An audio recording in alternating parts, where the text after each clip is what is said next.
I pretty did want to much. ask. I wanted to ask you about the Emi Martinez link to United because obviously he was an Arsenal keeper, albeit Yeah. predominantly the backup. He had a period in the first team. There was a lot of frustration from Arsenal fans when he left, especially with your goalkeeping situations until Raya. How good a signing or bad of a signing, maybe, do you think that would be for Manchester United? I think for Manchester United specifically, and I think when people talk about Manchester United now, they don't talk about Manchester United in context, or they don't think about the squad, the position, and what Manchester United really needs. Like Emi Martinez is like an exponential upgrade on Onana. He Mm-hmm. just is, and he doesn't have the same bozo gene like Onana does. And I think just by not having Onana in goal, your defense is just going to get better, just by default, because there's a level of trust that a keeper has with your back line. Yes. And we saw it when Raya came in. And when Raya came in for Arsenal, it's a big kerfuffle because people were saying, why are you replacing him? But since Raya's come in, our defense have actually improved because he's so comfortable, and he makes our defenders very comfortable. And I think Emi Martinez is a good keeper. He's a really good keeper. And he's just a much better goalkeeper than Onana. And if he comes in there, you're going to see the best out of, Lenny Euro. And you're just going to see your entire back four just play better football. I think it's great. It's a great signing, in my opinion. And I don't know what the fee was quoted for him. I don't know how much it was. Do you know? They're saying they want 40 million. United are pushing for 25. So right now, let's just say we get him somewhere in the middle and say about 32, 33. For me personally, I I'm think happy that's with a it. great deal, because I think that's one of the key positions, and I don't think Manchester United is in a position where you can get the best keeper in the world. I think if Martinez is like a stopgap for like 2 or 3 years, and then say Manchester United starts, consistently hitting top four and maybe challenging again, then you go out there and get your big dollar goalkeeper signing. But for a stopgap, I think it's excellent business. Personally, I think you should be getting that deal done, because I Mm. can't see any other keeper, especially because of his Premier League experience. And I mean, he is a World Cup winner. I think the only problem with him is his ego. Uh, and people just don't like him. Let's be honest. People just don't like him. But I think if you just talk about the football, I think you should be getting him. And I think it's the obvious choice. Yeah, I like him. KJ's backstage. KJ's actually backstage here doing his nut. You don't agree, do you, KJ? No, no, no. Really? You don't No, like Martinez? KJ just went and put a t-shirt on the comeback just to challenge you. I see him. Right, listen, Emi Martinez is a good goalkeeper, but he's very, very overrated. And for 40 million pounds for a goalkeeper is not a stopgap price tag. No, I would go max 35. Max 35. No, even 35 for me is too much. Like, if Really? you said to me, you're getting Emi Martinez for whatever reason for 15 to 20 million, and he's a stopgap, then I would take that, because I'm like, you know what? He's a quality goalkeeper for that price. You would take that. Like look at Mike Maignan for a few years, for what, 15 to 20 million pounds. I'm taking that for a few years, and then you invest into the superstar goalkeeper that you want further down the line. But we've just spent 45 to 50 million on Onana. And to be honest, if we're going to get rid of him to bring in another goalkeeper for 40 million pounds, he has to be the one, not a guy who's, like I said, his ego is crazy. Okay. Yeah, His ego is crazy. And then also, he makes blunders on a daily, weekly basis for Villa. But because he plays for Villa, it's not picked up as much. I've seen some. Obviously, I live local to Villa, so I watch their games. I've seen them live a few times in the last few years. So I've seen some of his games, and it's like, this is not it. He's not that guy. What do you say he makes blunders? What do you mean? Is it like, is it like mistakes when they pass back to him, or? No. For one, you got him running out of goal and tackling Rasmus Højlund. So there's just one. He did that to help us, bro. He did to help us. Yeah, obviously he's trying to get a move. So that was the craziest thing I've ever seen. But yeah, insane. But like, I mean, when I say blunders, I mean shots that could be saved. He actually doesn't save them sometimes, or makes them harder than it needs to, and that's one of my biggest. Issues with Onana is that they don't make the basic saves, and it makes saves look harder than they should be. And he's great at penalties. Penalties, I'd have no issue with him being in nets. You know, he's great at that. I just don't think he's worth that money. Not 40 million, maybe cheaper. I think 30 million.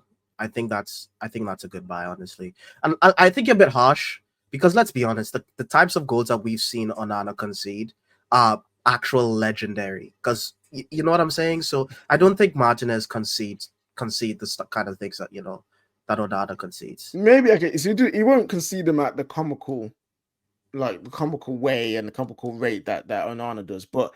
I'm telling you now, for £40 million, we could invest in a cheaper goalkeeper who could probably give us the same amount as Martinez and then invest further in the squad. And like you say, further down the line, you can get one of the keepers. Like look at Chevalier, look at Le Mans, look at all these different keepers and their trajectory. Let them do their thing at another club and then go sign them. So for me, yeah, that's a no. Go and get Milinkovic-Savic from Torino. 20 million pounds max apparently you get for signing him. 28 years old, 6'8". He can do this basic stuff that I want to keep it to do, which is save shots. Then I think that's a decent shout. You know, okay, Mike Magnan, again, a good signing for a cheaper price. You go and do something like that. One thing to consider: does Emi Martinez suit Amorim's style though?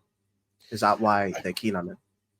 So I personally don't know what Amorim's style even is. Amorim's style doesn't require a keeper to be amazing at passing. That's the one thing that I can say. Like he doesn't need like an Onana, like a Ten Hag wanted. He doesn't need like an Edison to be spraying balls. He needs a goalkeeper can keep the ball out of the net and can do simple short passes. Because if you watch us, when Onana gets the ball, it's not a quick distribution from him.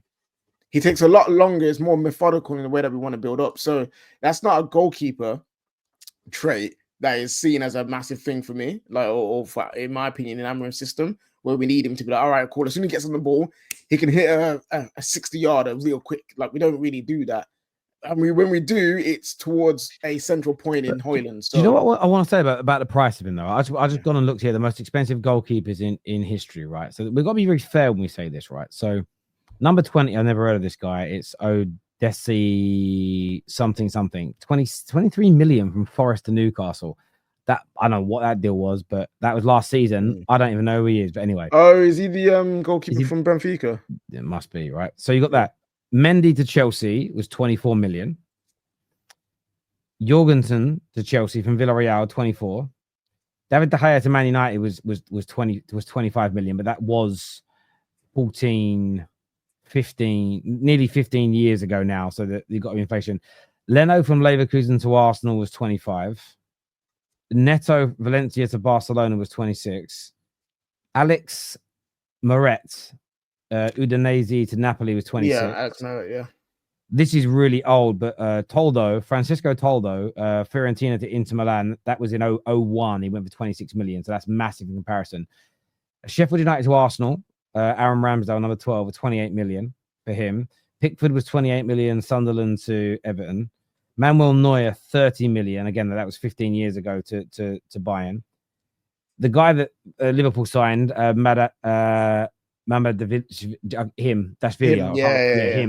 That was 30. That was last summer. David Raya, 31 million last year. Courtois, 35 million. Chelsea to Real Madrid. Barcelona signing Jasper Kleesen. That was 6 years ago now. That was 35. Edison was 40. Onana to Man United was 52 million. Buffon, I mean, imagine this price now. Palmer to Juve, that was 52 million euros in 2001. That's like 150 million now. Yeah, that's crazy. Alisson was 62 million euros, and obviously Kepa was 80 million. So for me, when I look at that, we well overpaid for Onana. Equally, though, when you look at some of those other excellent deals, like Courtois to Madrid for 35 million euros, we have got to try and get this deal somewhere in the low 20s, I think. Low to mid 20s. That's when it represents the best value for money, because you start going through it and you're like, well, David Raya to Arsenal only cost 30 million. So therefore, that's the whole website I'm on. It may be a bit more, a bit less. But the point is, that's 30 million, and that's a player still in his 20s. I look at it and we can't be paying those 40 million for Martinez. Yeah, to be honest, even my 35 is a bit of a howler, because I'm like, you sometimes thinking about keepers, you're thinking about just regular footballers. You're not thinking about the going rate of keepers in general. So that's actually a pretty good list to bring up. But I guess to be honest, 25 million seems to be on the money in terms of what you probably should be paying for him because of his experience. Yeah, and goalkeepers go on a lot longer. I'm not worried about him being 32 because they last that little bit longer. So, but there we go. Let me just check this a second because I may have missed something on here. We're done with these super chats. Look, I want to thank every single person who has tuned into the show. We're going to be live again at 5 p.m. UK time today for the top 6 show. But there has been some breaking news since we've been live, actually, that claims that Brian Mbeumo to Man United is close to being complete. An announcement should be made within the next week from now. That has come from Talk Sport. Yes, the Tottenham hijack is off.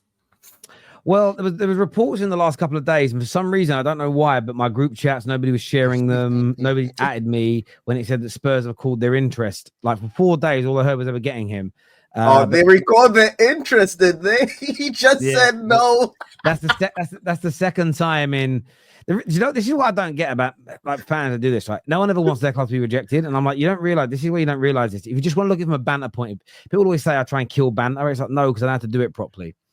I'm happy to hold my rejections because that means I have to hold it once for my club. I get to do it 5 times for other people. So I take 1 shot to give 5 out. But yet, if we create this notion that nobody gets rejected, you're literally killing the banter. But yet, I'm the killjoy. Arsenal got rejected by Nico Williams. It just happens. It just happens. Terry, I don't know if you got time. There is a special guest backstage. I don't know if you got time for him. He's getting ready for us now. Was it Ian?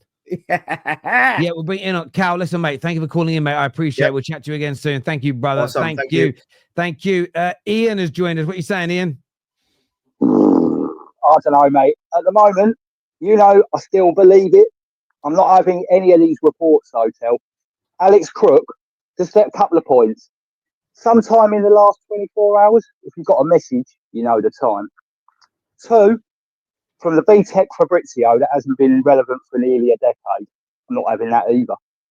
Until it comes from the mouth of the player or somebody actually relevant, I'll hear it. Jacobs is on the United stand now saying Gyökeres can well still want United. I just don't buy into it. I'm not a panicker. I'm not going to sit here and go, oh, I don't know. I'm definitely not going to do what you say, Tel. I ain't going to sit here and go, he's crap. Arsenal buying a dud, because they're not. They get him. I don't know. I just don't know. It's scary. Liverpool going for Isaac, Arsenal getting that. Please don't say we're going to be left with, I don't know, that beanpole from Atletico Madrid or something worse. It just isn't any good. Please give us something that's good. Just give us something that we want. All these people debating, oh, do we want this player? Do we want that player? Where should we spend the money? We spend the money where we're the worst. Up front, we can't score goals. We can't. But I tell you, I'm not going to be down. I can't do it. I'm going to try to be a bit positive, Tel. I'm going to try to be a bit positive. I'm going to try to have a bit of that KJ mentality. We need to be positive. Don't cry, everybody. It'll happen. Things will get to it. But I am disappointed. But still coming. I still believe it, mate. It really think is. it'll happen? I do, guys. I do. Do you guys really think it's not going to happen? Wait. Where are you, KJ? I know where Tel sits on it. Where are you? No, you're talking about Gyökeres to United? Yeah. Do you think we're dead? We're in the water? Nothing. No, I think we're lurking. I think we'll always be around because he's a player that Amorim really likes. Is a player that obviously he's wanted since I reckon since he got to the club. He said, "Mate, if we're gonna go and get anyone as a striker, it needs to be Victor because I know him and 100, he's excellent." So I think we're around, but I just don't think we'll get him just for the fact that I think Arsenal will. Yeah, I think Arsenal will beat us to him, and that's really about it. I'm go on, Terry. No, go on, mate. Go on. Finish it. What you saying? No, I was going to say, just agree with that point. I'm from the start, and I'll tell you saw my first talk with Terry a while ago. I'm not unrealistic. I don't think we stand a face-to-face chance of beating Arsenal for it. Our only hope was Amorim. Yeah. And that we can go, come on, mate, our system, the system that scored you all these goals, the man that took you from Coventry and turned you into what you are. Yeah. I think, Ian, I think our hope is Arsenal picking Šeško personally. That's 100%. 100%. If they decide to go on. Yeah, mate. Listen, I want that.